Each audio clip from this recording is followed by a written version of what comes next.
নমস্কার বন্ধুরা, কেমন আছেন সবাই? আশা করি ভালো আছেন। আমিও ভালো আছি। আজ আমি রান্না করব কলার মোচার ঘন্ট। কলার মোচাটাকে ভালোভাবে ছাড়িয়ে কেটে জল ঝরিয়ে নিয়েছি। একটা কড়াইয়ের মধ্যে তেল দিয়ে একটু পরিমাণ হলুদ দিয়ে দিলাম যাতে তেলটা না গায়ে ছিটায়।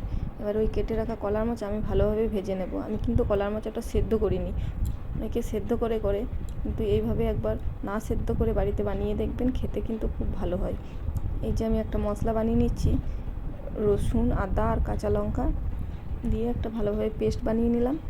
যে কলার মোচা থেকে জল বেরিয়েছিল সেই জল শুকিয়ে এসেছে। কলার মোচাটা ভালোভাবে ভেজে নিলাম, ভাজা আমার হয়ে গেছে। এবার তুলে রেখে দিলাম একটা প্লেটের মধ্যে। আবার একটা কড়াইয়ে তেল গরম করতে দিয়ে দিয়েছি। এবার তেলের মধ্যে ফোড়নে দিয়ে দেবো 5 ফোড়ন, 2টো তেজপাতা, 4-5টা শুকনো লঙ্কা। এবার ওর মধ্যে দিয়ে দিলাম কেটে রাখা আলুগুলিকে ভালোভাবে ভেজে নেব। আলুগুলি আমার ভাজা হয়ে এসেছে। এবার ওর মধ্যে দিয়ে দেবো কেটে রাখা পেঁয়াজ। ততক্ষণে ভাজা হতে থাক, আমি ততক্ষণে একটা মশলা বানিয়ে নেব। 1 চামচ জিরে গুঁড়ো, 1 চামচ ধনে গুঁড়ো, 1 চামচ লাল লঙ্কার গুঁড়ো আর পরিমাণ মতন হলুদ। অল্প পরিমাণ জল দিয়ে মশলাটা রেডি করে নেব। মশলা রেডি হয়ে গেছে। আলু আর পেঁয়াজ আমার ভাজা হয়ে এসেছে। এবার ওর মধ্যে দিয়ে দেবো টমেটো, কেটে রাখা টমেটোটাকে কিছুক্ষণ ভালোভাবে ভেজে নেব। দিয়ে দেবো পরিমাণ মতো নুন।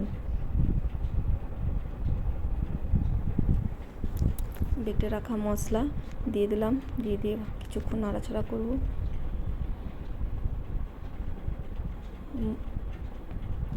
মশলার যে পেস্টটা বানিয়ে রেখেছিলাম সেটাও দিয়ে দিলাম। এবার সব মশলাগুলিকে একসাথে ভালোভাবে নাড়াচাড়া করে কষিয়ে নেব।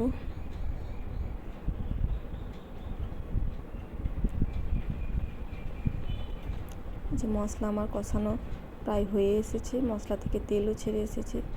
এবার ভেজে রেখেছিলাম কলার মোচাগুলো, সেগুলো দিয়ে দেবো। সেগুলো দিয়ে আরও 3-4 মিনিট মতো ভালোভাবে কষাবো। এই যে আমার কষানো হয়ে গেছে।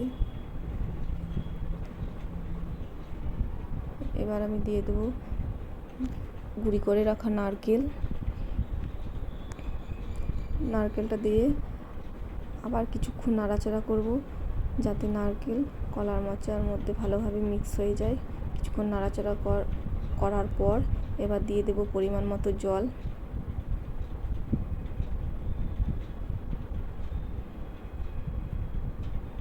পরিমাণ মতো জল দিয়ে দিলাম। জল দিয়ে ভালোভাবে নেড়েচেড়ে নিলাম। এবার দিয়ে দেবো 1 চামচ মতো চিনি স্বাদের জন্য।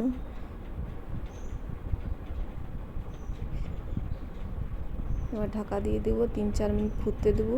3-4 মিনিট পর ঢাকা খুলে কিছুক্ষণ নেড়েচেড়ে নেব, তাহলে কী হবে, তলাতে ধরবে না। এবার উপর থেকে ছড়িয়ে যাব 1 চামচ মতো গরম মশলাটা ভালোভাবে মিক্স করে নিলাম। দিয়ে দেবো 1 চামচ ঘিটাও ভালোভাবে মিশিয়ে নেব।